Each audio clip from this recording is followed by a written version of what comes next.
yo creo que la pasión con la que ella llegó a trabajar en todas sus piezas es muy notable y muy subrayable. Y, por ejemplo, yo a Fernando le pediría, como hijo y como conocedor a fondo de anécdotas preciosas de su madre, cómo, por ejemplo, ella sentía, como todos sentimos hoy, una necesidad, una urgencia ecológica por el planeta. Esa urgencia que tenemos hoy, ella la tenía clarísima y hizo muchas obras en ese plano.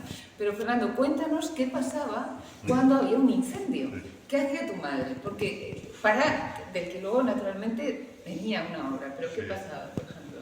Buenas tardes, o buenos días a todos. Gracias por acompañar nuestra mañana matiné, ¿no? Como se dice en la galería de Angus Freijo. Sí, yo creo que mi madre tenía un sentido, se mezclaba tanto el sentido diacrónico como sincrónico del tiempo, ¿no? O sea, por una parte, como bien dices, ella, además de que tenía siempre muy presente esa especie de espada de Damocles, que sabía que era un corazón dañado por enfermedades pequeñas, una fue la escarlatina, después de la guerra, cuando todavía no había llegado la famosa penicilina y el doctor Fleming, ¿no? A España, y después tuvo también una infección pulmonar que le dejaba. De hecho, ella estuvo siempre entre algodones, era pequeña de tres hijas y una familia más conservadora, muy protectora. Y luego, cuando ya se casa y pues, empezamos a venir los hijos, yo recuerdo desde muy pequeño la obsesión que tenía por volver al trabajo del arte, porque sentía que se podía escapar su tiempo. Y a partir de ese momento, yo creo que ella vive como en esa doble dimensión. Por una parte, se siente un eslabón de una herencia que hay que conservar en parte, pero que también hay que transformar. Sobre todo ella pues, trabaja mucho, ¿no? Incluso hace obras sobre su madre, ¿no? Esa idea, por el uso de fotografías antiguas, el pasado siempre está presente, porque nos está influyendo y condicionando constantemente, pero a la vez tenemos un compromiso, una responsabilidad por trabajar sobre esa herencia, pero sobre todo en el presente y de cara al futuro, por supuesto. Entonces ella, además de que está siempre moviéndose, ¿no? en la escala temporal, porque para ella utilizar una foto antigua no representa una visión del pasado, sino que está hablando de lo del peso del pasado, o de la herencia, o de lo que todo eso ha tenido en nuestra escala de valores en el presente, y a la vez está permanentemente conectada con lo que pasaba. Es lo que ahí llego ya, ¿no? A lo que decía Isabel, ¿no? Entonces, por ejemplo, ahora hablaremos un poco de los ámbitos temáticos en los que ella se movía. Uno de ellos, por supuesto, era la preocupación por la violencia, por las guerras, en cualquier lugar del planeta, ¿no? Y pensando precisamente en que es algo que está permanentemente de actualidad, desgraciadamente, en nuestro día a día, ¿no? Por eso también cuando Angus pensó en hacer esta exposición en la galería y teniendo tan de actualidad, desgraciadamente, la guerra de Ucrania, que si fijáis, muchas de las fotos que nos llegan de Ucrania no se diferencian tanto de estas, que son de la Primera Guerra Mundial, es que y luego también, entonces ella siempre pensaba que, y ahora llegaremos, que por lo menos el arte, o por lo menos lo que ella podía aportar a partir del arte, debía permitirnos reflexionar y tomar medidas contra estas realidades recurrentes, ¿no? En las que incurre el ser humano de manera absurda, ¿no? y irracional. Y siempre pensando a su vez en la herencia que ella iba a dejar, o que su generación iba a dejar en sus hijos y en las generaciones venideras. Y enseguida empezó también a tener preocupación por la destrucción del planeta, por el efecto del cambio climático, que ya se empezaba a hablar en los 80 y 90, y me preocupaban muchísimo los incendios. Tiene esas obras llenas de cerillas quemadas, ¿no? Donde prácticamente traslada la obra datos muy fríos, pero que en ellas se convierten en algo muy emocional, ¿no? De los incendios que había todos los años en verano. Y en cuanto había un incendio cerca de Madrid, porque me invitabas a hablar, bueno, yo soy mayor de los cuatro hijos de Pilar, y bueno, siempre fui un poco el pinche de mi madre, ¿no? Llevaba las obras a correos para mandarlas a los certámenes, a las galerías, cuando había exposiciones, y individuales, colectivas, y la llevamos en estudio también a cargar, descargar, colocar cosas de las paredes y demás. Y también tenía que estar más o menos a su disposición porque, por ejemplo, yo recuerdo perfectamente un incendio que hubo, yo creo que en coincidencia con estas obras que son del año 94-95, en San Martín de Valdeiglés, se conoce que es la zona del pantano de San Juan, esos bosques que hay en torno al pantano, que se quemaron, un incendio bestial ese año, y me dijo, coge el coche que nos vamos a hacer fotografías, que no siempre trasladaba la obra, pero luego se colocaba en estudio como una especie de referente, ¿no? de tener presente esa realidad tan terrible, porque consideraba pues, que el empobrecimiento de la tierra pues, era pues, una mala herencia que íbamos a dejar a nuestra... Pero incluso te decía recoger... Sí, cogíamos muestras y trozos de madera. Concretamente en la exposición que hizo en la Capilla del Oidor, en Alcalá de Henares, en la Plaza de Cervantes, que fue un año igual que hizo con ocasión de la concesión del Premio Ciudad de Alcalá, de la Fundación Colegio del Rey de Alcalá de Henares, que es del año 93. Ella en la entrada colocó macetas. Ella también le gustaba hacer siempre alguna instalación o varias en las exposiciones, ¿no? Obras efímeras, y de hecho estoy intentando recuperar toda la documentación por si algún día queremos reconstruirla. Entonces las macetas tenían ramas quemadas que habíamos recogido en un incendio de la Sierra de Madrid. Yo creo que es algo que todos los artistas, de un modo u otro, hacen, reciclar para. Es muy bonita la metáfora que utiliza Pilar, reciclaje para la paz, es muy literal, utilizar esas vainas para hacer obras antibélicas, y es muy emocionante, de hecho, y más ahora, ver esos objetos que están construidos para la ignominia de los seres humanos, convertidos en realmente ese renacer, ¿no? de lo que debemos ser. En ese sentido, yo creo que Pilar era un artista ejemplar por su voluntad, por su determinación y por el trabajo que llega a ser tan poético, que eso es lo que, bueno, pues al final acabamos subrayando aquí. Yo quería ir, por ejemplo, ahora que entramos en la guerra, aunque Fernando ya ha comentado, pero ella escribía y escribía muy bien y decía muchas cosas muy bellas. Y yo creo que Fernando, con esa labor de pinche hijo fiel, meticuloso y verdaderamente organizado, ha conseguido rescatar unas frases muy bonitas, y algunas sí que me voy a permitir el lujo de tomar su voz, porque ya veréis, por ejemplo, sobre la guerra, como las cosas que dice, la guerra la abordo con fotografías antiguas, como en casi todas mis obras, lejanas en el tiempo, lo mismo que sus moradores, lógicamente ya desaparecidos. Intento buscar la intemporalidad, desprover a la obra del dramatismo de lo inmediato, intentando que la carga emocional aflore desde el interior. Yo creo que esta frase suya, que es sumamente elocuente y bella, hace ver en la guerra y en cualquier otro de los temas que ella trata, como de sus obras, yo digo que el tiempo brota. Es una frase que no es mía, es Bachelard el que habla de que el tiempo, que el instante brota, que la vida es un instante que muere para que otro instante nazca, y otro instante muere para que otro instante nazca, y lo único que tenemos es el presente que estamos, el momento en el que brota ese instante. Yo creo que hay artistas que tienen la verdadera habilidad para dejarnos comprobar como la emoción esa que cuando brota una flor en sus obras, en las obras de Pilar, algo brota cuando las miras, y brota esa realidad, esa proximidad, esa cercanía a través de personas lejanas que no conocemos.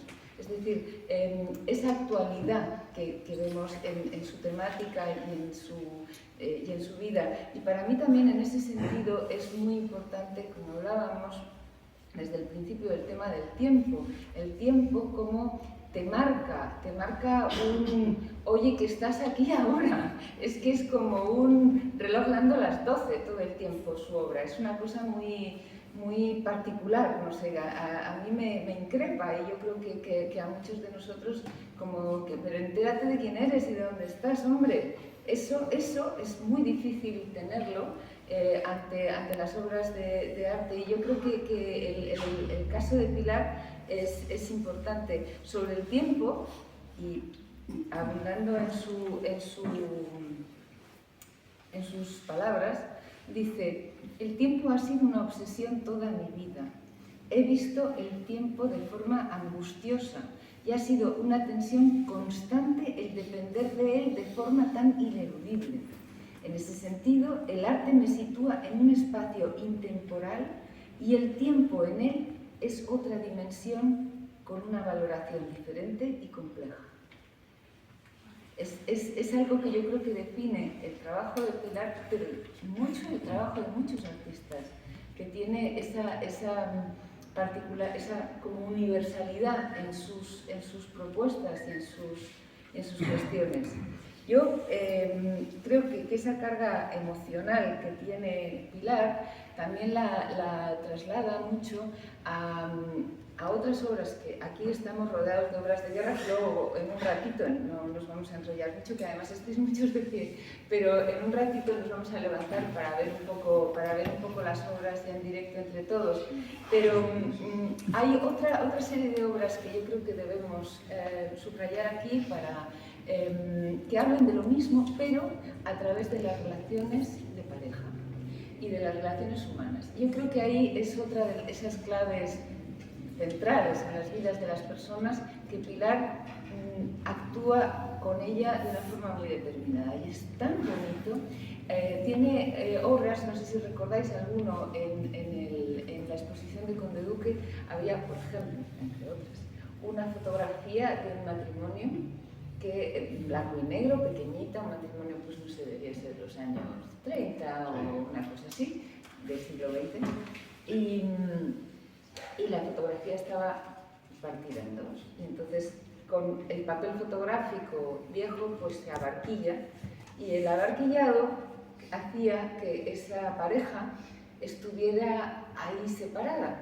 Entonces, trabajamos, Fernando y yo, hablando, y con otros muchos de vosotros, recuerdo con Bárbara de Rueda también, que comentábamos mucho estas cosas. Decíamos, bueno, pero ¿qué nos quiere decir de estas relaciones de pareja? Tiene muchas obras, y cómo las ve ella. Y siempre mi sensación fue que era una forma no de transmitir un problema de separación de pareja, no de transmitir un problema de separación, digamos, en vida, de drama, sino al contrario, un hablar de la fugacidad de la vida, un hablar de que al final uno se va. Un hablar de que no hay forma de que eso está junto mientras está, y que luego se va. Y esto es una forma sutil, obra tras obra, cuando ella trata ese tema. Otro tema que también para ella es central es la mujer, su condición de mujer, su condición de madre. Tuvo con gusto, y a la vez con angustia, que parar grandes periodos de su vida para atender a sus 4 hijos, porque debía atenderlos y no había forma de que había que ocuparse de ellos, y todo eso le generaba una gran emoción por un lado, y por otro lado una gran ansiedad de que este tiempo se me está acabando. De hecho, ella, hay una semblanza, os voy a leer una pequeña frase, hay una semblanza en la que cuenta quién es ella, y en esas obras dice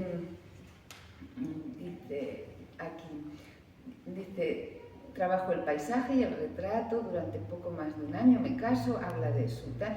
Tras un paréntesis de inactividad, lo retomo, el trabajo artístico, en 1939 con 39 años. Por lo tanto, soy una artista desplazada de su generación, como otras tantas que decidieron afrontar la difícil tarea de crear y modelar unos hijos, 4 en mi caso. Y ahí dice, esta creación es de la que me siento más satisfecha actualmente. En los tiempos que corren y con los medios de control que existen, las parejas sacrifican, bla, bla, bla, bla, bla. Es decir, que con toda esa angustia y con todo tal, ella, habiendo dedicado muchos años, ¿cuántos años estuvo parada? Sí, ya acaba en la Academia de San Fernando con 22 años, creo, 23, se casa con 24 años y 39 es cuando, o sea, estuvo 24, 15 años. 39, hasta 15 años con su trabajo en un momento vital, intenso, parado completamente. Entonces, ese tipo de paréntesis, y luego otro paréntesis le vino también a la pobre por una cuestión de salud, tuvo una enfermedad en una mano, precisamente la diestra, que le dejaba con una dificultad enorme para trabajar, y aún así había ese tesón, esa determinación, yo tengo que sacar esto. Bueno, Es que parecía que todos se iban poniendo todo para los todo para era ruedas, entradas, pobre, todo era porque entradas. esa es la época en que estuvo trabajando mucho el grabado, y claro, para el grabado lo hago fuerte y eso, y claro, tenía el muñón del dedo y tenía unos dolores tremendos. Realmente, estos son como claves para entender la obra. ¿Me permites que Sí. comentes? Porque efectivamente los temas, digamos, bueno, ya para ello todo lo que pasaba en cualquier micromundo tenía connotación global, porque consideraban que pues, cualquier persona o familia a su vez o sea, no permanece, no puede estar aislada de lo que sucede y a verdad todos ponemos nuestro granito de arena o dejamos de ponerlo en la situación global.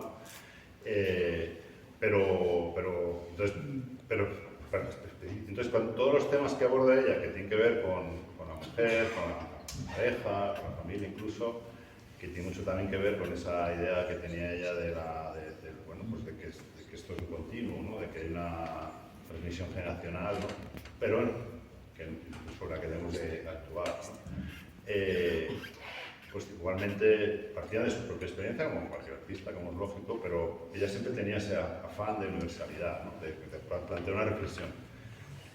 Pero específicamente en todo lo que tiene que ver con la pareja, y sobre todo pensando, por ejemplo, en una serie que se llama No me abandones, yo siempre había pensado, y así estas conversaciones que hemos mantenido con Isabel, y bueno, a raíz de la exposición con De Duque, ¿no? Que hemos todo un poco colectivizado de nuevo, ¿no? la revisión de la obra de mi madre, yo siempre había pensado que ella hablaba del desgaste del tiempo, de los sacrificios, especialmente en el caso de la mujer, pues las renuncias que ella tenía que hacer, como ella, pero también pensando en las generaciones precedentes, ¿no? Para bueno, pues un mundo machista que no ofrecía las mismas oportunidades a las mujeres, ¿no?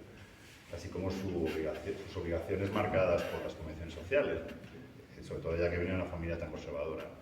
Pero bueno, es verdad que Isabel y otras personas me han ayudado a ver otra lectura, que igual es seguramente es la predominante, sin dejar de estar esa otros matices o esa lectura secundaria, no más obras, que es la de la pérdida, ¿no? O sea, hay que decir que, porque claro, ella, volvemos siempre a su obsesión, ¿no? De que ella no sabía qué fecha de caducidad tenía. De hecho, superó una primera operación de corazón en el año 89, que le da un nuevo vigor, y es cuando empieza toda esta etapa ya de madurez, una enorme producción, ¿no? Que de hecho le produce un cambio en su obra. Ella, la última obra anterior al 89 es esta, que es como el ápice de la etapa expresionista, que es, pues, digamos, su primera etapa después de volver a formarse, ¿no? Y de repente abandona toda expresividad y el uso de las técnicas pictóricas, ¿no? Para empezar a hacer todo esto que veis, ¿no? Entonces,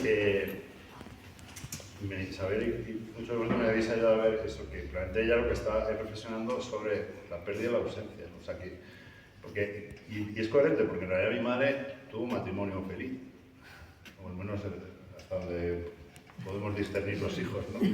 Luego que voy a las peleas, pues como en todas las parejas. Ella conoce a mi padre con 14 años, y él 16, y se casa muy joven, con 23 años, todas las cosas forzada por el hecho de que a mi padre le dieron una beca para ir a París, 3 años a estudiar, y ella quería irse con él. Ya lleva muchos años de noviazgo y tenía muchísimas ganas de estar juntos, cosa que no se puede hacer sin matrimonio mediante, ¿no? En aquella época y en las familias respectivas, ¿no? Y entonces ella se casa para poder viajar con mi padre. París es una experiencia bestial para mi madre. Imaginaos de dónde venía, pues llegar en el año 65, ¿no? Que llegan a París, ¿no? Y está preparando toda la efervescencia del 68. La mujer que conoce París no tiene nada que ver con la mujer que sufre aquí el yugo, ¿no? de la represión social y familiar, y a la vez es una ventana al arte, porque claro, el arte que se veía en los 60 en España, pues si había algún Picasso por ahí dando vueltas, pues sería más fuerte. Y entonces, claro, todo eso es un golpetazo, pero sin embargo, justo comienza el periodo en que ella tiene que renunciar a todo eso. O sea, es una de esas enormes paradojas que sufre, pero luego ella siempre dice, como ha citado, y a partir de ese momento, bueno, vieron a los hijos, claro, pues a lo mejor no era muy esperado, porque tampoco los métodos eran de control de natalidad, eran los adecuados, pero ella, yo creo que empieza como una especie de cuenta atrás para buscar un momento de poder volver al arte. Pero es curioso porque ella luego cuando vuelve a pensar en todo eso, o lo que rememora, no lo sufre como una pérdida, como un tiempo en que ha tenido que hacer una renuncia irreversible, ¿no? Es verdad que luego todo eso le supone unas dificultades, pues, para integrarse en el mercado, y siempre dice eso de que va con un pie cambiado, ¿no? Pero ella lo somatiza todo como un acto de amor hacia sus hijos y hacia su marido. De hecho, después empieza una especie como de reversión, ¿no? Entonces ella me pide a mi padre y me parece un gran esfuerzo, porque era una persona, bueno, de ideas bastante avanzadas, no dejaba de estar, bueno, pues su visión de la familia y del mundo pues estaba formada en un determinado contexto y bajo determinados valores, pero bueno, ella consigue que mi padre le vaya apoyando y haciendo un esfuerzo para, bueno, un peso económico, claro, porque como bien sabéis el arte cuesta mucho que dé beneficios, ¿no? Y entonces ella, yo creo que viceversa, considera que a partir de ese momento es mi padre el que hace un acto de amor. Y entonces yo creo que efectivamente eso nos ofrece la base para entender su miedo, su prevención ante la pérdida de uno de los dos, ¿no? O sea, como que esa especie de simbiosis, ¿no? Pueda destruirse. Ella finalmente, en la última etapa, empieza a hacer una obra digital que no está aquí en la y no alcanza madurez, realmente porque se interrumpe su vida. Y por un doble motivo. Primero porque, bueno, de repente esas técnicas de manipulación fotográfica, ella estaba ya haciendo manipulación fotográfica, entonces de repente poder hacerlo con herramientas digitales le ofrece un abanico de posibilidades muy interesante y mayor, pero sobre todo porque empieza a estar ya muy mal. Tiene que tomar muchos anticoagulantes y antes de prepararse para la operación que finalmente pues acabó con su vida. Y entonces necesita ya dejar de ir al estudio y empezar a trabajar en casa. Entonces el ordenador le ofrece, como diría Marina muy bien, le ofrece la posibilidad de viajar y crear desde una mesa, ¿no? Sin necesidad de incluso de un trabajo físico, como sin embargo había predominado sobre lo anterior, ¿no? Era una mujer excepcional, Pilar, realmente una mujer de su tiempo, una mujer que supo coger lo mejor que le rodeaba y valorar el gran contexto que pudo llegar a valorar. Todo lo ponía en positivo, todo siempre es un aliento de vida, un aliento de querer transmitir, de querer trascender todas esas cosas en verdaderamente las esencias importantes de la vida. Yo creo que bueno, para mí ha sido un honor poder estar cerca de Fernando y de la obra de Pilar en un momento en el que todavía estaba pues guardada tras su fallecimiento, y decir, hombre, vamos a intentar darle voz, que esté con nosotros, que esté presente y que siga el curso. También a través de esta magnífica galería Angus Freijo, que es capaz de empujar todo un legado que realmente pues merece la pena que esté ahí presente y que yo creo que tiene un futuro, y que tiene un futuro porque las obras de Pilar son siempre obras presentes, no sé, esa metáfora de lo que nos hablan siempre de nosotros, nos podemos ver perfectamente autorretratados en cada una de sus obras.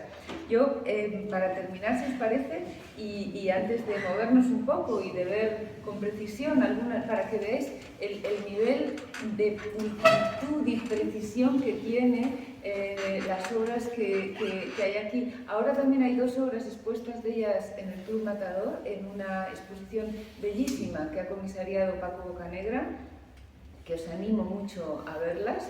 Son 2 obras que tratan también esta temática de la guerra. Si vais por el Club Matador, allí están, en la cafetería, en un sitio así muy noble y muy bonito, muy bien escogidas, en una exposición muy dura que ha hecho Francisco Bocanegra allí, nada amable. Es una exposición que habla de nuestro durísimo mundo de hoy, con otros artistas como Teresa Margolles, y ya con eso os digo el contexto heavy que tiene. En fin. Entonces, para concluir, leo otra cita de ella que yo creo que se resume a sí misma, y creo que compendia un poco lo que os hemos querido transmitir con pasión y en esta mañana de sábado. Dice Pilar: las guerras proliferan, sumando muertos en un ir y venir de odios seculares. La distribución de la riqueza, tan mal repartida, provoca desplazamientos de masas seguramente necesarios, pero que a su vez generan reacciones de xenofobia y rechazo popular. El dolor nos acompaña con una paciencia carroñera, y en algunos seres se afinca antes incluso de haber nacido. Ante todo esto nos queda la poesía de la esperanza. Así, divagando, acumulando angustia existencial y sin encontrar respuestas, vierto las preguntas sobre mis obras, construyendo utopías en un intento de aproximación al arte, en la búsqueda de lo etéreo, para poder despegar y volar por ese universo al que pertenecemos, porque por encima de nuestro barrio, de nuestra ciudad, de nuestro país, somos terrícolas y creadores. Bonito, ¿eh? Qué bonito, sí. Pues eso, ella.